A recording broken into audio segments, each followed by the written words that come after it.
A major political development is unfolding in India as southern states appear to be raising their voice against the centre.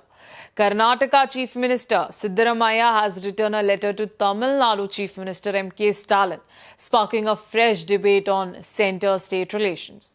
In his letter, Siddaramaiah has expressed concern that the central government led by Prime Minister Narendra Modi is increasingly centralizing power.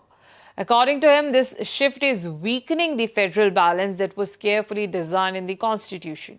Siddaramaiah has openly stated that southern states like Karnataka and Tamil Nadu contribute a significant share of taxes to the centre.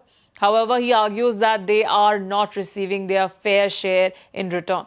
He has particularly raised objections about the growing use of cess and surcharge, claiming that these mechanisms reduce the portion of revenue that is shared with states.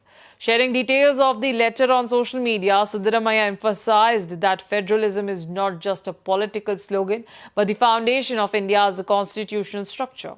He said that over the past few years, economic and legal powers have increasingly shifted toward the center, disturbing the balance originally envisioned by the Constitution's maker. He also suggested the creation or strengthening of a platform similar to an interstate council where states can come together to openly discuss issues and rebuild trust within the federal system.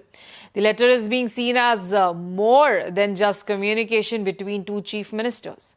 Political observers believe it is an attempt to bring southern states together to collectively question what they describe as stepmotherly treatment by the centre. Now, all eyes are on M.K. Stalin's response. Will Tamil Nadu and other southern states join hands on this issue? And will this trigger a larger political movement in the country? The coming days could shape a new chapter in centre-state relations.